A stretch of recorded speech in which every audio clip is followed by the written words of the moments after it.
Our next guests today are Dr. Phil and Dr. Sue Billings, veterinarians in Springfield, and have been with us in Washington County for 44 years. 44 years. Springfield Animal Clinic, where all my animals go. So thank you for being here today. I'm glad you could take time out of your busy schedule. I know that you, Phil, only have a few minutes, so we're gonna start with you and asking some questions. I want to know how in the world you all got to Washington County, because you're not from here. No, that's true. That's true. So, tell me. We were looking for a place that was in need of veterinary services, and we started, of course, in Jefferson County and went around the state and landed on Washington County and got some support from Troy Young, Oh, the Extension. Troy Young, yeah, right. Who was the Extension agent. Right. Eugene Logston, a farmer. And okay. John Parker Wharton encouraged us to come here. So now you went to veterinary school in Auburn University. Auburn. Right. Mm-hmm. We don't have a veterinary school in Kentucky. That's correct. Still don't. Still don't. And probably will never have. They're very, very expensive to maintain. And Kentucky is in a program in the southeast educational region with Auburn. So a certain number of students at Auburn each year they accept 36 right now from Kentucky a year, and they're treated as in-state students. And then the Kentucky legislature provides some of the money that helps pay their tuition. So that's really cheaper than us trying to support a veterinary school in the state of Kentucky. Yeah. To do it that way. Yeah. So I was on that quota because I'm a Kentuckian, but Phil's from Alabama. Okay, right. That's what I was thinking. Phil's from out of state, and you, where are you from, Sue? Lexington. Lexington, right. Mm-hmm. Okay. So then you all must have met each other at veterinary school. Right. Mm-hmm. Right. Right. And then a big romance occurred, absolutely. and then you decided to, and then you proposed. Right. We got married after our sophomore year in veterinary school, and starved to death for the next couple of years till we finished. And you all were in the same class. We were in the same class. Mm-hmm. Right. Okay. Same class. Yeah. And then when you got out, let's see, veterinary school takes how long? 4 years. 4 years. 4 years. And that's after college. 4 years after college. Yeah. Then we did our internships in Louisville. Sue was with Dr. Grace. Small animal clinic. In Preston Highway, and I was with Dr. McDonald at right around the corner from Churchill Downs. Oh boy, that was a good spot to be. You get to work on the horses and things. We worked on horses and small animals. Right. We did a lot of equine thoroughbreds. Oh, I bet that was exciting. It was. It was very interesting. Very interesting. Yeah. But he wanted to do dairy work, and that's one reason we came to Washington County, because in 1972, when we came here, there were about 100 dairies in the county, and there are very few now. But now, was that because there were a lot of dairies in Alabama? No, it was, there's some courses in veterinary school, in large animal clinics that were devoted to dairy animals, period. And I really enjoyed that. I really enjoyed my time through there, and thought maybe that was what I wanted to do or be associated with after we graduated. And then that was one of the pulls Washington County had for us, was the number of dairy cows in the county. Gosh, 100 dairies. Well, it's I guarantee. somewhere in the, Yeah. there were a lot of dairy cows. Yeah. A lot of dairy cows. Yeah. And yeah, you had the companies coming around picking up everybody's milk and That's right. Exactly right. yeah. A lot of industry around here was supported by the dairy industry in this county. So you all started looking into some areas that had lots of dairy farms, and somebody told you about Washington County, and you Right. came and checked it out. Right. Came and checked it out. That's right. Of course, Washington County at the time had several beef cattle as well, and then there was no small animal practitioner No small at all. at I was all gonna in say. Washington County at that particular time, and Yeah. that was Sue's expertise. But Uh-huh. she also learned how to treat dairy cattle as well. So, We treat anything that crossed the threshold, so to speak. right. He made most of the farm calls, but I worked on a lot of baby calves. Well, you opened an She- office, the office where you are, that's where it is now? No. That office? No. No? No. I mean, so you came out here to live. And we practiced out of our home for 6 years Oh. in the basement. Where your home is now? Yes. Out of the basement. Right. That was before my time. Right, it probably was. It was before your time. And so, and so you all opened this business together. Right. Did you think that was gonna work out well? Were Well, husband and wife working together? yeah, we've always gotten along. We fuss and fight, but we've always gotten along Yeah. pretty well. We thought it would Plus, be good.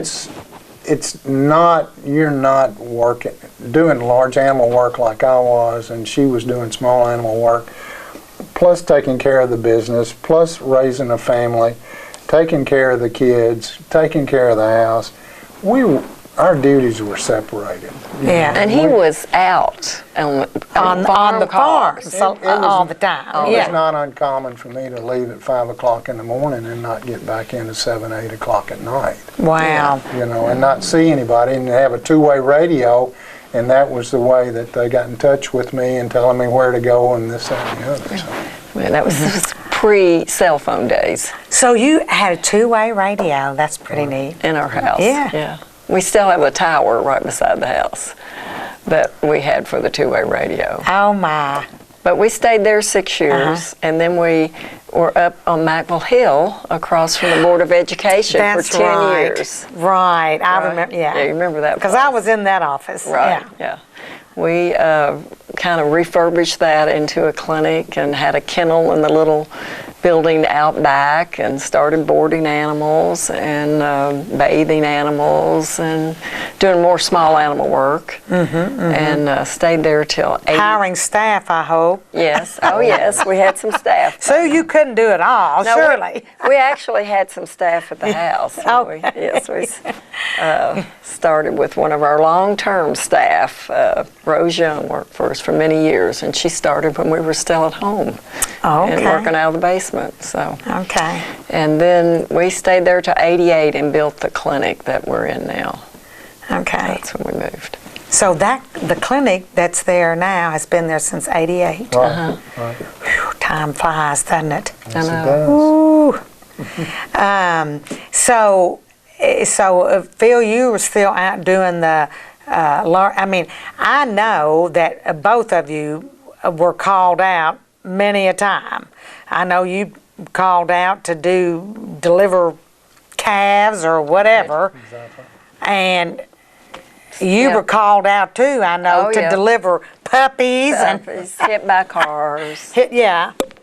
Other accidents with dogs. Oh yeah, really don't seem to have us. Once the dairies were mostly gone, his night calls dropped off a lot, and I think because maybe the leash laws are a little bit stronger, people keep their animals in closer to home. We don't seem to have quite as many after-hours calls, hit by cars and things as we used to, Yeah. which is good. Which Yeah. is good. Yeah.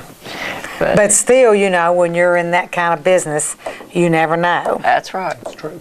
And now you've got your, as you said, even when you were up on Main Street or Mackville Hill, you were boarding animals then that were sick. You did surgeries and kept them in the hospital. Right. That's right. And now you have a really big space for that. Sure. Right. Mm-hmm. And he has the new clinic had haul-in facilities for cattle, to work cattle in the back. So he doesn't have to go out on the road as much now. They can be brought in. So Okay. that helps too. And you just get them out of the truck and walk them into the office, into the back. How does that work? I wish it were that easy. She just hooks the leash onto him You and just- walks him in. No, they haul me, and I mean They have to, Well- but They back up. they back up to the back. and they actually come into There's an the unloading. building. Yes. There's an unloading Okay. facility in the back, and they unload and come in. See, I've never seen that side. through a chute system, and then that's the way we work them back. Okay. So, Well, that's pretty sophisticated. I didn't even know that was back there. yeah. Yeah. Right. Well, next time you come out, we'll show Oh, you. yeah, I want to see that. Okay. That too. And you still work, I mean, because we got plenty of horses in this county too. So you still, can they come in as well? Sure can. Sure can. Uh-huh. Yeah. We do Okay. horse work in there as well.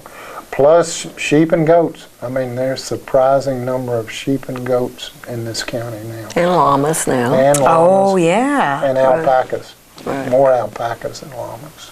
Now, so for a long time, it's just been the two of you. Right.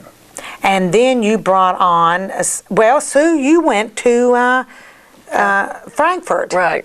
To the, I worked at the Department of Public Health, the State Department of Public Health. I worked there 5 years, and then for the Department of Agriculture for 8. So, yeah. 8.5.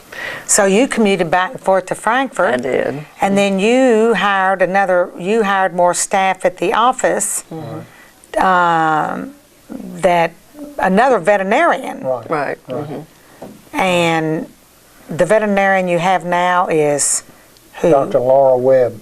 Laura Webb. She's been here 3 years, going on 3 years. Right. now. Okay. Yeah. Very special individual. Yeah. Very special Right. individual. Well, so now, and then you raised your children here. You have 2 daughters, Right. Right. and they are, Christy is lives in Versailles. She's married and has a daughter and a son, and she's now Christy Royalty. And Rebecca lives in Frankfurt, works for the state, and she's single now who does she work for with the state? in personnel. Okay, Yeah, she's been in personnel quite a long time now. okay, okay. Yeah.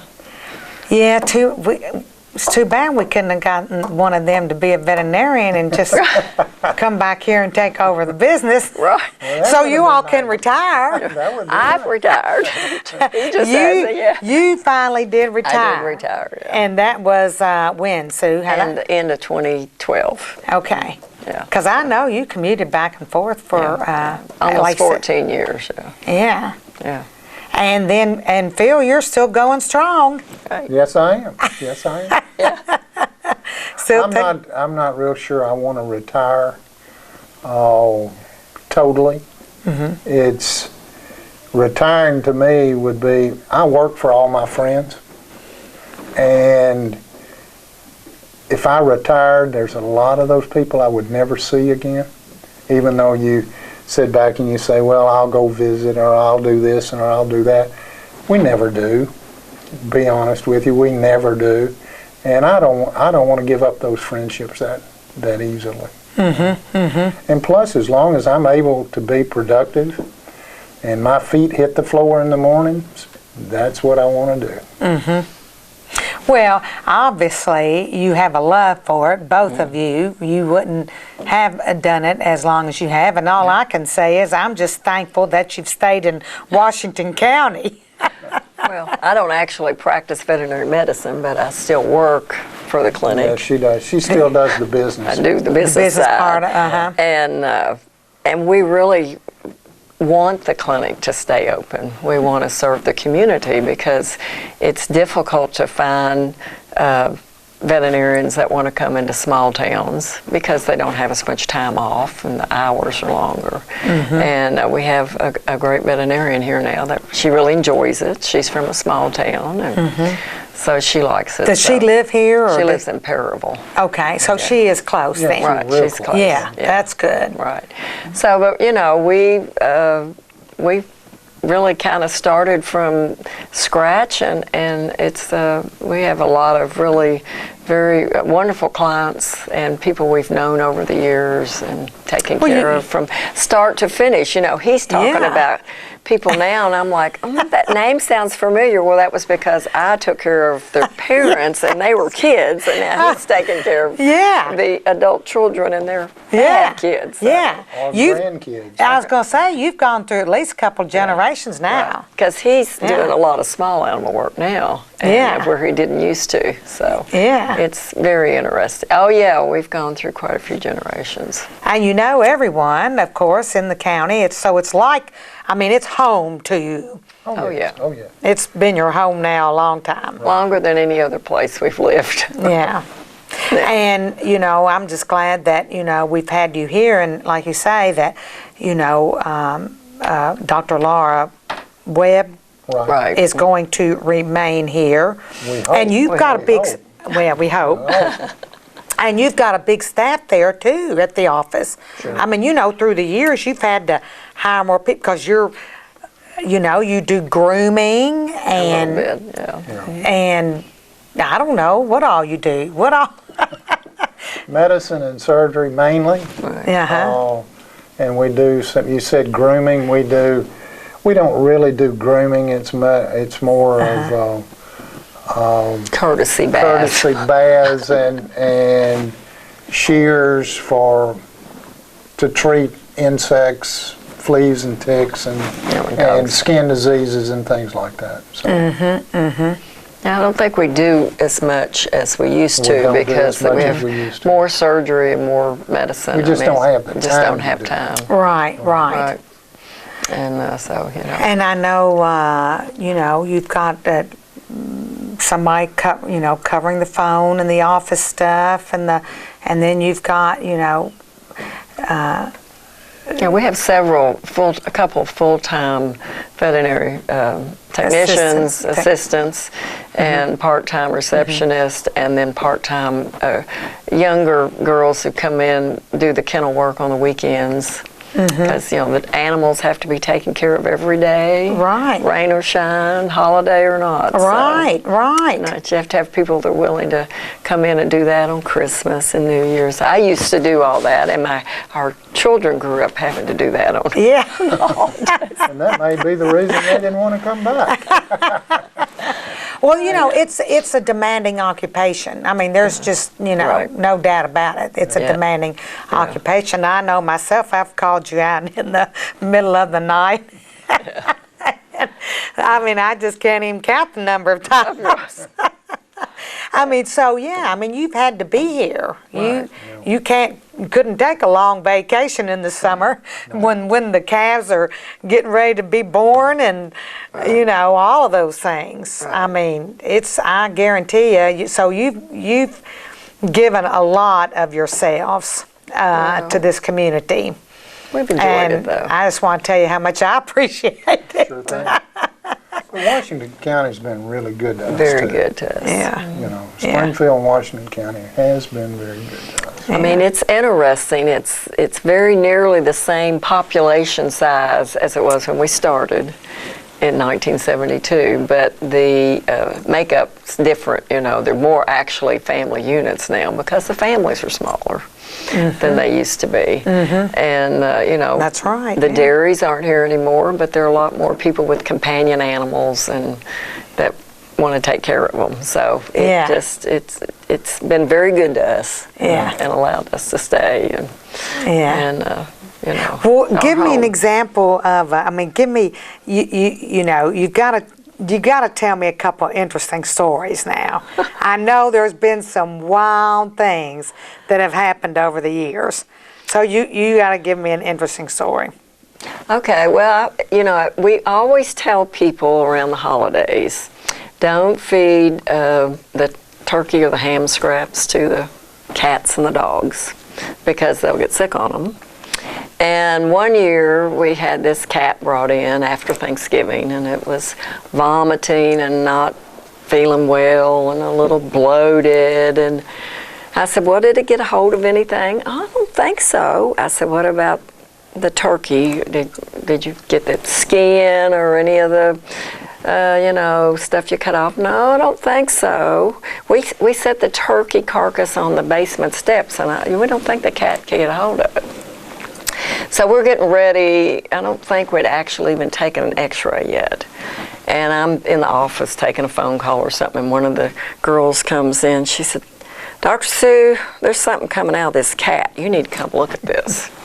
So I go in out of the rear end of the cat they're talking about, and I said, that looks like a piece of string. So we get the cat out, and I pull a little bit. It is string, and then it has a little button on it. Well, the cat's being very good, so I pull a little bit more.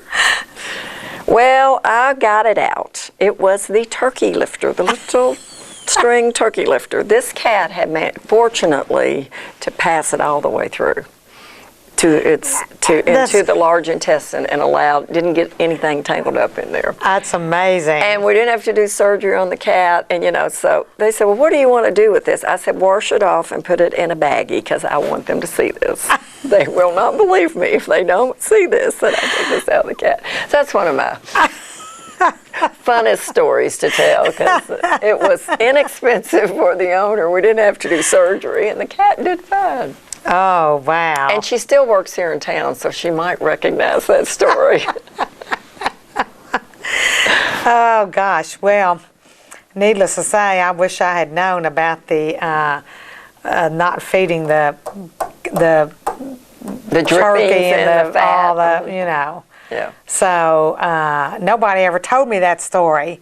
But anyway. We've had a lot of sick, usually dogs, that get all the ham fat, and I've over the years we've just could tell a lot of stories on dogs feasting on all the leftovers and how the people were pleased that they could make their dog so happy until he was sick, deathly sick in 2 or 3 days. Right. So, or plugged up with bones. I'm always confused on that, though, because I think, well, what did dogs and cats eat before they invented dog food and cat food? I mean, they just didn't live very long lives then? Is that like us now? We have to stay away from all the fatty stuff, and that hopefully makes you more healthy and you live a longer life. Same thing, I guess, for animals. Well, they lived a very different lifestyle than the pampered lifestyle we put them in. They got a lot more exercise. They had to work for their food, so they only maybe ate every 2 or 3 days, and they knew the good parts to eat and the part to leave alone. But we've trained them, they think that's a treat. So if you give it to them, they think they need to just gobble it right up because you're eating it. So, great explanation. I'm glad you cleared that up for me, Sue. Now, Phil, do you have any funny stories? I can't top that one. So. I guarantee you've had on the farm some odd things. Going out on those visits. You've probably been kicked a time or two. Oh, yeah. Been hurt a few times. Have you been hurt a few? Yeah. Ended up with back injuries from a little Jersey cow that was down in a stall and with milk fever, which is a calcium deficiency, and I treated her and had to help her get up. And then I was picking my stuff up that I'd put on the floor of the stall. I was picking it up, getting ready to take it back to the truck, and she hit me in the back. And it was about a week later, 2 weeks later, I was in Methodist. In Louisville having back surgery. So. Oh, man. Yeah. And you've So had you've your had- shoulder hurt. I've had shoulder. He's had a few things. Oh, Beat so up, you've banged had some job hazards that have actually done some physical damage. Oh yeah, oh yeah. Well, most veterinarians do. Most Really? veterinarians that are doing large animal work do. Even small animal Yeah, I've veterinarians had get bite wounds. bite generally. wounds and those kind of things. So Gosh, I didn't even think. I mean, now bite, yeah, but no, I didn't even think. I guess so. Well, it's good that you're we're still here. still here. Still willing to Been practice. kicked in the back. I mean, bitten. I'm glad. I mean, you're dealing with And- animals, and they just, and a lot, he's dealing with large animals, so their Yeah. weight alone is enough to, Yeah. you have to have a lot of And they facilities. don't want to be messed with. No, Well, no, they don't yeah. understand. If they come, small animal, if they come in the office, they're gonna, only time, if you think about it, when they come in the office, they're gonna get hurt. They're in a place that they don't want to be because of smells and everything else. They end up getting shots, they get prodded, poked, for exams and all that, and that's uncomfortable. And it's hard, I mean, you can't talk to them and say, well, this is going to last only a couple of seconds or this, that, and the other. When you do it, they're afraid, and they're going to fight back. That's the only way that they know how to do it. We probably own the only dog that loves to go into the clinic, because we take him, he's a big dog, we rescued him from the shelter, and he's about 80 pounds or so. And he literally, when we walk him across the road to the clinic, he is so excited. He just can't wait to get there, because there are other dogs over there, I think. We take him over to board him, and he's just crazy about it. And it's like, you're wonderful advertisement, Jack. That is good. Now, my dog and my cat, on the other hand, when we would get close to the office, I mean, they could see the building, and they were not going to get out of my cat now, does not want to get out of the car. That's why you bring a cat and a carrier. Yes. Always. I learned that. We've had a few escapes. People, Mine, for one. right, bring them in there, get under the seat or behind the seat, and then they escape when they open the door. Yeah, that's a hazard. Oh, goodness. Well, I'm not never have been a cat lover, particularly. I love dogs, but, cats are too fickle for me. And so when I brought that cat out there one time, and he got away, and the Kelly... Jennifer. she loved my cat who works for you, and I said, well, if he comes back, Jennifer, you just take him home. But, the animals are smart, like you say, and I thought, I looked for the cat. He was down in the field and behind the office, and I thought, well, that's the end of the cat. He's going to find a nice barn with some cow milk or something. and he was back at the house Before you were, probably. almost that night. I thought, well, shoot. So anyway, they're smart, and you all, obviously love what you do, and you are certainly very good with animals, and is there any advice that you would like to give anyone that's watching about animals or anything in particular, besides not giving them the turkey and the ham? Well, I just like to remind people we're getting ready to go into warm weather. It'll be warm enough later this week that they do not leave their animals or their children in their cars with the windows up. Yeah. Because it gets like an oven in there. People love to take their animals with them, and we've had a lot of clients over the years to lose their animals to heat stroke because they left them in their car. That's right. Too Wow. long. Doesn't take very long. Gosh, I didn't know that. And I've certainly seen things, about children, and that's it's all horrifying. very same. Yeah. Very same. Yeah. That glass magnifies the heat. Does not take very long for a car to get too hot. And their body temperatures are already warmer than ours. So it just takes less time for an animal to overheat. And they get upset and they're panicking, and so. And then, just to take good care of them. If you want to have a pet, to do the right things, good food, clean water, and give it its vaccinations, and be a good pet owner. Right. Or don't have a pet. Right. And be sure, like you say, and give them their vaccinations and things, because, people can get sick from that. Right, yes. As well as other, contaminating, I guess, other pets. But pets. That's the most economical thing you can do for your having a pet, is to keep them vaccinated, because it prevents and to do preventive things like for heartworms and parasites, because it prevents trouble down the road that usually is a lot more expensive to take care of. And if you're looking at only dollars and cents, it's a lot cheaper to prevent it than it would be to treat it. So yeah. And I think that's normally you need to come in to and you all have that clinic too, I think. Do you still? Rabies clinic. The rabies clinic once a year.